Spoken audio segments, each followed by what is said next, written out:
이번 시간에는 문학작품에서 등장인물의 성격을 묘사하는 지문을 살펴보겠습니다. 등장인물의 성격은 그 인물이 가진 감정과 행동 패턴 등을 통해 드러납니다. 등장인물의 성격은 작품의 주제와 플롯 전개에서 핵심적인 역할을 하며 독자가 인물을 이해하고 공감하도록 만들어줍니다. 네이버 카페 마잉루에 독해 문학작품 1 예제를 올려놓았습니다. 여러분은 이 예제를 미리 풀고 난 뒤에 강의를 들어야 목표로 하는 학습 효과를 거둘 수 있습니다. 첫 문장을 볼까요? 엠마를 화나게 만드는 건 샤를이 그녀의 고통을 알아차리지 못하는 것 같이 보인다는 거였다. 여기서 우리가 알 수 있는 건 이 글이 문학작품이라는 점과 엠마의 심리 상태를 묘사하고 있다는 겁니다. 등장인물의 심리 상태 묘사는 등장인물의 성격 묘사와 같은 말이죠. 참고로 엠마의 영어식 발음은 에마이고 찰스를 프랑스어 방식으로 발음하면 샤를입니다. 어쨌든 핵심어는 엠마, 주제는 엠마가 분노하는 원인 정도 되겠네요. 뒤에 나올 내용은 계속해서 엠마의 심리 상태, 즉 엠마의 성격을 묘사하지 않을까요? 문제를 봅시다. 윗글의 내용과 일치하지 않는 것은 1번 샤를은 자기가 엠마를 행복하게 만들었다고 믿었다. 2번 엠마는 샤를이 행복의 장애물이라고 믿었다. 3번 엠마는 샤를에 대한 증오를 줄였다. 4번 엠마는 행복한 척했다. 첫 문장만 보면 보기 3번이 정답이지 않을까 싶네요. 그러나 어떤 계기로 인해 등장인물의 성격이 변할 수도 있으므로 아직 정답을 확신할 수 없습니다. 문학작품 지문의 대부분이 두괄식이 아니라는 점도 고려해야 합니다. 계속 읽어봅시다.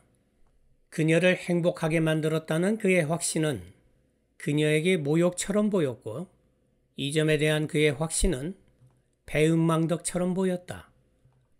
On this point 뒤에 seemed to her가 생략됐습니다. 문학작품에서 작가는 문체를 위해 생략과 도치를 자주 일으키죠. 어쨌든 이 문장을 봤을 때 보기 1번은 지문 내용과 일치합니다. 그럼 누구를 위해서 그녀가 정숙해야 하는가?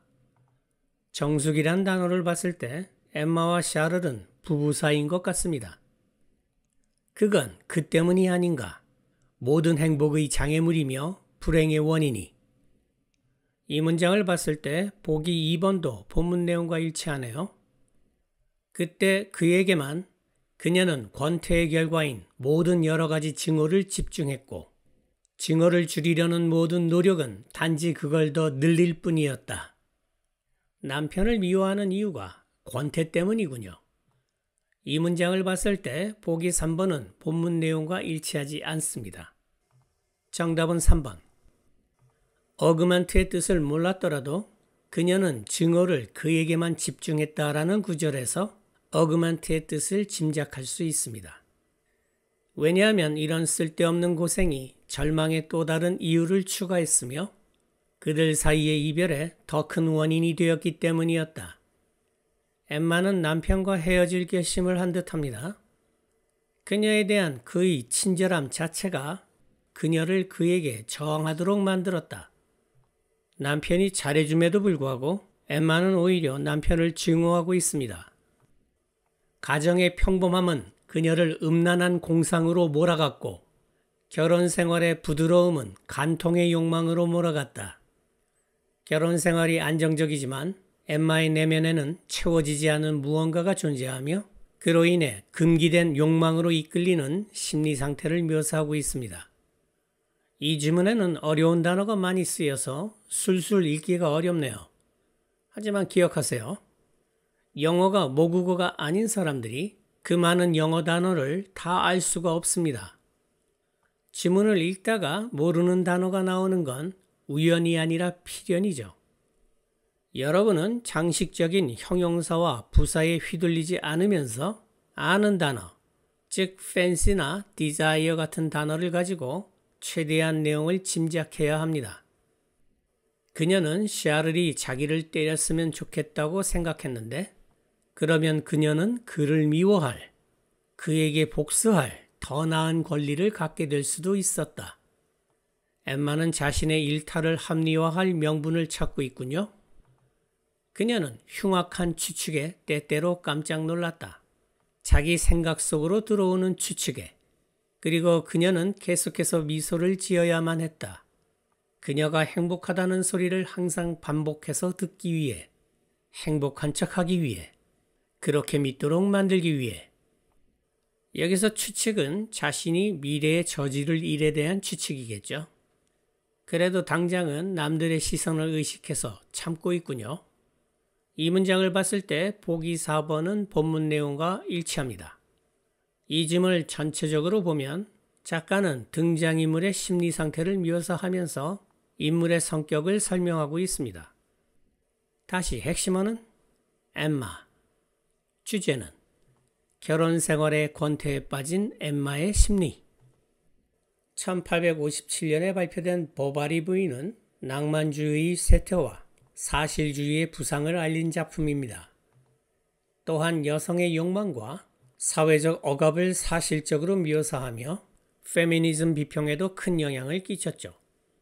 이 작품을 알레고리라는 개념을 가지고 해석해 볼까요? 표면적인 이야기는 낭만적인 환상에 사로잡힌 엠마가 평범하고 지루한 시골 생활에 만족하지 못하고 남편 샤를과의 결혼 생활에서 권태를 느끼며 사치와 불륜이라는 일탈을 저지르지만 결국 감당할 수 없는 현실에 절망하여 비극적인 선택을 하게 된다는 겁니다. 표면 구조만 놓고 보면 아주 통속적인 막장 드라마에 불과하죠. 그러나 표면 아래를 들여다보면 인간이 끊임없이 새로운 욕망을 추구하지만 그 욕망은 결코 완전하게 충족되지 못하며 허무와 파멸로 귀결될 수도 있다는 이야기로 해석될 수 있습니다. 작가는 이런 우화적 의미를 전달하기 위해 작품 곳곳에 다양한 상징을 배치했죠. 예를 들어 엠마가 남편 덕분에 초대받은 무도회는 상류 사회의 화려함과 낭만적 이상을 상징합니다. 동시에 이것은 엠마가 결코 진정으로 속할 수 없는 오직 환상 속에서만 존재하는 세계를 의미하기도 하죠. 또한 엠마가 즐겨 읽었던 낭만적인 소설들은 비현실적인 가상세계를 상징하며 현실을 왜곡하는 역할을 합니다. 그리고 이 작품에서 여러 번 등장하는 창문은 동경하는 바깥 세계와 답답한 현실 사이에 있는 경계를 상징합니다.